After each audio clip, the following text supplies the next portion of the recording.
नाज़रीन, सहराओं को हमेशा मौत की अलामत समझा गया है, रेत, प्यास और तन्हाई। लेकिन क्या होगा अगर मैं आपसे कहूं कि बर्किना फासो का इनकलाबी लीडर इब्राहिम ट्रौरे इन्हीं सहराओं को जिंदगी देने जा रहे हैं, और इसके लिए वो बंदूक या टेक्नोलॉजी नहीं बल्कि लाखों जानवरों की फौज उतारने जा रहा है। जी हाँ, पांडे और ऊंट, वो जानवर जो सहराओं को हरियाली में बदलने जा रहे हैं। ये मनसूबा सिर्फ एक ख्वाब नहीं बल्कि वो इनकलाब है जिसने दुनिया के बड़े बड़े माहिरीन को हिला के रख दिया है। तो आइए वीडियो में जाते हैं और आपको बताते हैं कि ये कैसे इंसानों की तकदीर बदलने जा रहा है। नाज़रीन, आज की इस वीडियो में हम आपको एक ऐसे सवाल का जवाब देने जा रहे हैं जिसने पूरी दुनिया को हैरान कर रखा है कि आखिर इब्राहिम ट्रौरे जैसे इनकलाबी लीडर को ये क्या जरूरत पेश आई कि वो अफ्रीका के तपते हुए सहराओं में लाखों पांडे छोड़ने जा रहा है। जी हाँ, वही सहरा जहाँ जिंदगी का कोई नामो निशान ढूंढना मुश्किल है, जहाँ रेत के तूफान इंसानों को निगल देते हैं, जहाँ पानी की एक बूंद कीमती खजाने जैसी लगती है, वहाँ लाखों मासूम जानवरों का क्या काम है। ये वो सवालात हैं जिनका जवाब देना दुनिया भर के माहिरीन तलाश कर रहे हैं, और इसी दिलचस्प मंसूबे को हम अपनी आज की वीडियो का मौजू बनाएंगे। दोस्तों, जब हम बर्किना फासो पर नजर डालते हैं तो हमें एक हैरान कुन हकीकत सामने आती है कि इस मुल्क का तकरीबन 40% हिस्सा ऐसे शहरों पर मुश्तमिल है जहाँ न बारिश बरसती है और न ही हरियाली दिखाई देती है। ये वो इलाके हैं जो सदियों से खाली पड़े हैं, जहाँ इंसान का बसना तकरीबन नामुमकिन समझा जाता है। लेकिन इब्राहिम ट्रौरे ने फैसला किया है कि वो इन बंजर जमीनों को वीरान नहीं छोड़ेंगे। इनका मकसद ये है कि इन सहराओं को आबाद किया जाए, इन रेगिस्तानों में जिंदगी वापस लाई जाए और इन इलाकों को मुल्क की मईशत का नया मरकज बनाया जाए। इस ख्वाब की तकमील के लिए उन्होंने कुदरत के उस जानवर को मुंतखब किया है जिसे दुनिया का सबसे मासूम और पुरअमन जानवर कहा जाता है। एक ऐसा जानवर जो अपनी खुराक और आदात के जरिए जमीन को जरखेज बनाता है, सब्जा उगाता है और आहिस्ता आहिस्ता बारिश को अपनी तरफ खींच लेता है। जी हाँ नाज़रीन, ये वही पांडा है जो इस ख्वाब को हकीकत में बदलने जा रहे हैं। इब्राहिम ट्रौरे ने फैसला किया है कि सहरा के बीचों बीच लाखों पांडे छोड़े जाएंगे।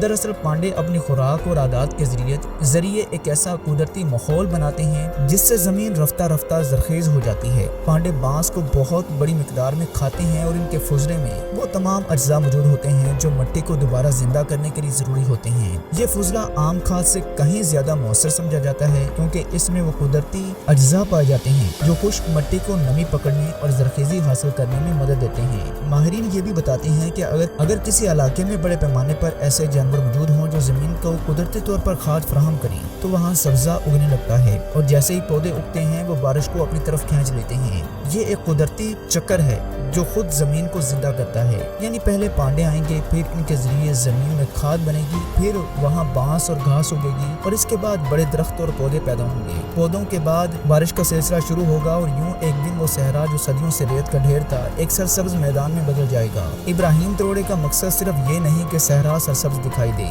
वो दरअसल एक बड़े ख्वाब की तकमील कर रहे हैं। वो ख्वाब ये है कि बर्किना फासो के लोग सिर्फ बारिश के रहमो करम पर न रहें बल्कि अपने ही वसाइल से जिंदगी को जन्म दें। आज बर्किना फासो के किसान ज्यादातर बारिश पर इन्हसार करते हैं, लेकिन जब ये मंसूबा मुकम्मल होगा तो वही किसान अपने सहराओं में उगाई गई फसलों से न सिर्फ पूरे मुल्क बल्कि पूरे खित्ते को खुराक फराहम कर सकेंगे। ये मंसूबा ज़राअत के साथ साथ नई बस्तियों की बुनियाद भी रखेगा। जब जमीन जरखेज होगी तो लोग वहाँ मकानात तमीर करेंगे, बाजार आबाद होंगे, सड़कें और स्कूल बनेंगे। यूं वो इलाके जो आज वीरान और खाली हैं कल एक खुशहाल शहर की सूरत इख्तियार कर लेंगे। ये सिर्फ जमीन को जरखेज करने का नहीं बल्कि पूरी तहजीब को जिंदा करने का मंसूबा है। दोस्तों, पांडों को सहराओं में छोड़ने के पीछे एक और मकसद ये भी है, वो है पानी के कुदरती ज़खायर, और वो है पानी के कुदरती ज़खायर पैदा करना। जब सब्जा आता है तो बारिश बढ़ती है और बारिश के बाद जमीन में कुदरती नदी नाले बनते हैं। वही पानी फिर किसानों के खेतों में जाता है और बस्तियों की जरूरियात को पूरा करता है। इसी तरह आहिस्ता आहिस्ता एक पूरा इकोसिस्टम तमीर होता है। इब्राहिम ट्रौरे चाहते हैं कि इनके लोग सिर्फ कुएं खोदकर पानी तलाश न करें बल्कि कुदरत खुद उनके लिए बारिश बरसाए और नदियों को जन्म दे। नाज़रीन, इब्राहिम ट्रौरे का मंसूबा सिर्फ पांडों तक महदूद नहीं है। वो जानते हैं कि अगर सहरा को बदलना है तो सिर्फ एक जानवर काफी नहीं है। यही वजह है कि उन्होंने फैसला किया है कि पांडों के साथ साथ लाखों ऊंट भी सहराओं में छोड़े जाएंगे। और ये कोई आम सोच नहीं बल्कि एक ऐसा इनकलाबी आइडिया है जो सहरा की पूरी तकदीर बदल सकता है। ऊंट को आप सबसे पहले जानते हैं, ये सहरा का जहाज कहलाता है। वो जानवर जो कई दिनों तक बगैर पानी के जिंदा रहता है, रेत के तूफानों में भी अपनी रफ्तार नहीं छोड़ता और इंसान को एक कोने से दूसरे कोने तक पहुंचा देता है। लेकिन इब्राहिम ट्रौरे का मकसद सिर्फ सवारी या दूध तक महदूद नहीं। वो चाहते हैं कि ऊंट सहरा में एक नए माहौलियाती और माशी इनकलाब की बुनियाद डालें। पांडे जहां जमीन को जरखेज बनाएंगे گے وہی اونٹ انسانوں کو زندگی گزارنے کے وسائل فراہم کریں گے۔ ابراہیم تروڑے کا اصل مقصد یہ ہے کہ ریگستانی علاقے صرف زراعت کے لیے نہ ہوں بلکہ وہاں مکمل بستیاں بسائی جا سکیں، اور بستیاں صرف تب قائم ہو سکتی ہیں جب لوگوں کو رہنے کے لیے سہولتیں میسر ہوں۔ اونٹ اسی صورت کا پہلا جانور ہے۔ اونٹ کے دودھ کو ماہرین دنیا کا سب سے زیادہ غذائیت والا دودھ مانتے ہیں، جو صحرا میں رہنے والے لوگوں کے لیے ایک قدرتی خزانہ ہے۔ اس کے علاوہ اونٹ بارش نہ ہونے کی صورت میں بھی دور دراز سے سامان ڈھونے میں مدد کریں گے، اور یوں تجارت اور آمد و رفت کا نیا سلسلہ شروع ہو جائے گا۔ یہ منصوبہ ایک دوسرے طریقے سے بھی کمال رکھتا ہے۔ جب صحراؤں میں اونٹ بڑی تعداد میں گھومیں گے تو وہ بیجوں کو ایک جگہ سے دوسری جگہ لے جائیں گے۔ اونٹ جب کھانے کے بعد چلتے ہیں تو ان کے فضلے میں وہی بیج شامل ہوتے ہیں، اور یہ بیج زمین پر گر کر نئے پودوں کو جنم دے دیتے ہیں۔ یوں ایک خاموش لیکن قدرتی بیج ہونے کے عمل شروع ہو جاتا ہے، اور یہی بیج بعد میں درخت اور گھاس کے جنگلات میں بدل سکتے ہیں۔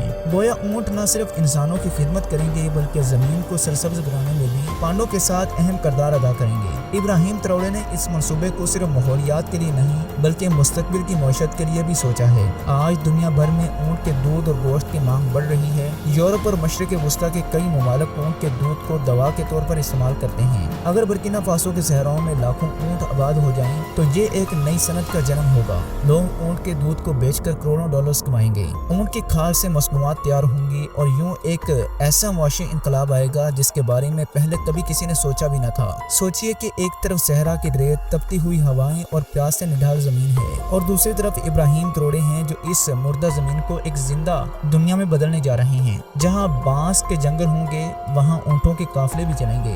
جہاں پانڈے اپنی معصومیت سے زمین کو زرخیز بنائیں گے وہیں اونٹ اپنی طاقت سے انسان کو سہولت فراہم کریں گے، اور یہ سب مل کر ایک ایسی تصویر پیش کریں گے جو آج تک کسی نے خواب میں بھی نہ دیکھی ہو۔ یہ منصوبہ دراصل ایک مکمل صحرا پیکج ہے، یعنی صرف پودے یا پانی نہیں بلکہ جانور، زراعت، بستیاں، تجارت اور زندگی کے تمام وسائل۔ ابراہیم تروڑے کا مقصد یہ ہے کہ برکینا فاسو کا صحرا کسی مخلوق کے لیے مشکل نہ رہے بلکہ ہر جاندار کے لیے زندگی کا نیا دروازہ بن جائے۔ یہ صرف ایک ماحولیاتی منصوبہ نہیں بلکہ آنے والی نسلوں کے لیے امید کا بیج ہے۔ ناظرین، آپ نے دیکھا کہ ابراہیم تروڑے کس طرح صحرا کے مردہ دل میں نئی زندگی پھونکنے جا رہے ہیں۔ لاکھوں پانڈے اور اونٹ مل کر وہ انقلاب لانے والے ہیں جس کا آج تک کسی نے تصور بھی نہیں کیا تھا۔ سوال یہ ہے کہ اگر ایک لیڈر چاہے تو ریت کے سمندر کو بھی سرسبز وادی میں بدل سکتا ہے، تو آج اپنی زمین کو کیوں نہیں بدل سکتے؟ یہ منصوبے صرف برکینا فاسو کے لیے نہیں بلکہ پوری انسانیت کے لیے ایک سبق ہے کہ اگر عزم اور نیت سچی ہو تو ناممکن بھی ممکن ہو جاتا ہے۔ تو دوستو، اب آپ کی باری ہے کہ اگر آپ کو لگتا ہے کہ ابراہیم تروڑے کا یہ خواب واقعی ہی دنیا بدل سکتا ہے تو اس ویڈیو کو زیادہ سے زیادہ شیئر کریں تاکہ یہ پیغام ہر کونے تک پہنچے۔ ناظرین، ایک بات تو طے ہے، برکینا فاسو کے جلتے ہوئے صحراؤں میں پانڈوں اور اونٹوں کو آباد کرنے کا یہ خواب صرف ایک منصوبہ نہیں بلکہ ایک نئے دور کا آغاز ہے۔ ابراہیم تروڑے نے دنیا کو دکھا دیا ہے کہ اگر نیت اور عزم سچا ہو تو ریت کا دریا بھی سرسبز وادی میں بدلا جا سکتا ہے۔ یہ قدم نہ صرف زمین کو زندہ کرے گا بلکہ آنے والی نسلوں کے لیے امید کا چراغ بھی روشن کرے گا۔ سوال یہ ہے کہ کیا دنیا کے دوسرے ممالک بھی اس ماڈل کو اپنائیں گے یا پھر یہ انقلاب صرف برکینا فاسو کی سرزمین تک محدود رہے گا؟ ایک بات طے ہے کہ تاریخ تروڑے کو اس رہنما کے طور پر یاد رکھے گی جس نے ناممکن کو ممکن کر دکھایا ہے۔ اگر آپ کو یہ ویڈیو پسند آئی ہو تو اسے دوسروں تک ضرور پہنچائیں۔ اپنی قیمتی رائے کا اظہار ہمیں کمنٹ سیکشن میں لازمی لکھیں۔ اب ہم ملتے ہیں ایک اگلی شاندار ویڈیو میں، تب تک کے لیے اللہ حافظ اینڈ ٹیک کیئر۔ السلام علیکم ورحمۃ اللہ وبرکاتہ۔